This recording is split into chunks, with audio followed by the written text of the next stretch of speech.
ಈಗ ನಿಮ್ಮ ಹತ್ರ ಸಿಮ್ ಕಾರ್ಡ್ ಇದ್ದರೆ ಓಕೆನಾ, ಅದಾದರೆ ನೀವು ಸಿಮ್ ಕಾರ್ಡನ್ನು ಬಳಸಿ ಮೊಬೈಲನ್ನು ಬಳಕೆ ಮಾಡ್ತಿದ್ರೆ ಸೊ ನಿಮಗೆ ಈಗ ಒಂದು ಹೊಸ ರೂಲ್ಸ್ ಆದರೆ ಜಾರಿಗೆ ಆಗಿದೆ ಜನವರಿ 2026ರಿಂದ ಅಂತಂದರೆ ಇವತ್ತಿನಿಂದನೇ ಜಾರಿಗೆ ಆಗಿರ್ತಕ್ಕಂಥದ್ದು. ಸೊ ಹಾಗಿದ್ರೆ ಬನ್ನಿ ಆ ಒಂದು ಹೊಸ ರೂಲ್ಸ್ನ ಬಗ್ಗೆ ಕಂಪ್ಲೀಟ್ ಆಗಿ ಇನ್ಫಾರ್ಮೇಷನನ್ನು ಈ ವಿಡಿಯೋದಲ್ಲಿ ನಾವು ತಿಳ್ಕೊತಾ ಹೋಗೋಣ. ವಿಡಿಯೋವನ್ನು ಸ್ಟಾರ್ಟ್ ಮಾಡ್ತೀನಿ. ಅದಕ್ಕಿಂತ ಮೊದಲು ನೀವಿನ್ನು ನಮ್ಮ ಚಾನೆಲನ್ನು ಸಬ್ಸ್ಕ್ರೈಬ್ ಮಾಡದೇ ಇದ್ರೆ ಈ ಕೂಡಲೇ ಚಾನೆಲ್ಗೆ ಸಬ್ಸ್ಕ್ರೈಬ್ ಮಾಡ್ಕೊಳ್ಳಿ ಮತ್ತು ಲೈಕ್ ಮಾಡಿ. ಈಗ ನಾವು ಇನ್ಫಾರ್ಮೇಷನನ್ನು ತಿಳ್ಕೊತಾ ಹೋಗೋಣ. ಹೊಸ ನಿಯಮ ಆದರೆ ಜಾರಿಗೆ ಮಾಡಲಾಗಿದೆ ಸಿಮ್ ಕಾರ್ಡನ್ನು ಬಳಸೋರಿಗೆ. ಸೊ ಅದು ಏನು ಅಂತಂದರೆ CNAP ಕಾಲಿಂಗ್ ನೇಮ್ ಪ್ರೆಸೆಂಟೇಷನ್, ಈ ಒಂದು ಹೊಸ ನಿಯಮವನ್ನು ಜಾರಿಗೆ ಮಾಡಲಾಗಿದೆ.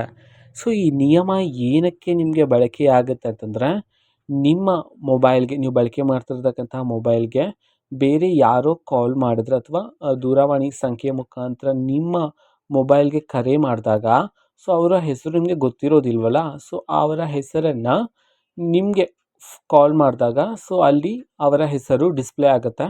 ಸೊ ಆ ಒಂದು ನಿಯಮ ಇದು ಓಕೆನಾ. ಸೊ ಕಾಲಿಂಗ್ ಪ್ರೆಸೆಂಟೇಷನ್ ನಿಯಮ ಅಂತ ಹೇಳಿ, ಸೊ ಕಾಲಿಂಗ್ ನೇಮ್ ಪ್ರೆಸೆಂಟೇಷನ್ ನಿಯಮ ಅಂತ ಹೇಳಿ ಈ ಒಂದು ನಿಯಮ ಅಂತಂದರೆ ನಿಮ್ಗೆ ಗೊತ್ತೇ ಇರಲ್ಲ ಯಾರೋ ಫೋನ್ ಮಾಡಿದಾಗ ಸೊ ಆ ಒಂದು ಅವರ ನಂಬರ್ ಜೊತೆಗೆ ಅದರ ಮೇಲೆ ಹೆಸರು ಸಹ ಇನ್ನು ಮುಂದೆ ಡಿಸ್ಪ್ಲೇ ಮಾಡೋದಕ್ಕೆ ಸಂಬಂಧಪಟ್ಟಂತೆ ಈ ಒಂದು ಹೊಸ ನಿಯಮವನ್ನು ಜಾರಿಗೆ ಮಾಡಿರ್ತಕ್ಕಂಥದ್ದು ಓಕೆನಾ. ಸೊ ಇದು ಇವತ್ತಿನ ಒಂದು ವಿಡಿಯೋ. ಸೊ ಇದೇ ರೀತಿ ಇನ್ನು ಹಲವಾರು ಯೋಜನೆಗಳಿಗೆ ಸಂಬಂಧಪಟ್ಟಂಥ ಜೊತೆಗೆ ಕಾಂಗ್ರೆಸ್ನ ಎಲ್ಲ ಯೋಜನೆಗಳಿಗೆ ಸಂಬಂಧಪಟ್ಟಂಥ ಇಂಪಾರ್ಟೆಂಟ್ ಅಪ್ಡೇಟ್ಗಳು ನಿಮಗೆ ಈ ಒಂದು ಚಾನೆಲಲ್ಲಿ ಇಮಿಡಿಯೇಟ್ಲಿ ಸಿಗ್ತಿರುತ್ತೆ. ಅದಕ್ಕೋಸ್ಕರ ನೀವಿನ್ನೂ ನಮ್ಮ ಚಾನೆಲನ್ನು ಸಬ್ಸ್ಕ್ರೈಬ್ ಮಾಡದೇ ಇದ್ದರೆ ಈ ಕೂಡಲೇ ಚಾನೆಲ್ಗೆ ಸಬ್ಸ್ಕ್ರೈಬ್ ಮಾಡ್ಕೊಳ್ಳಿ. ಸಬ್ಸ್ಕ್ರೈಬ್ ಮಾಡೋದ್ರ ಮುಖಾಂತರ ನಾನು ಯಾವುದೇ ವಿಡಿಯೋ ಹಾಕಿದ ತಕ್ಷಣ ನಿಮಗೆ ನೋಟಿಫಿಕೇಷನ್ ಸಿಗುತ್ತೆ. ಅದರ ಮುಖಾಂತರ ನೀವು ಬೇಗನೆ ವಿಡಿಯೋವನ್ನು ನೋಡ್ಬೋದಾಗಿರುತ್ತೆ ಮತ್ತು ಆ ವಿಡಿಯೋದಲ್ಲಿರುವ ಇನ್ಫಾರ್ಮೇಷನನ್ನು ನೀವೀಗ ತಿಳ್ಕೊಬೋದಾಗಿರುತ್ತೆ.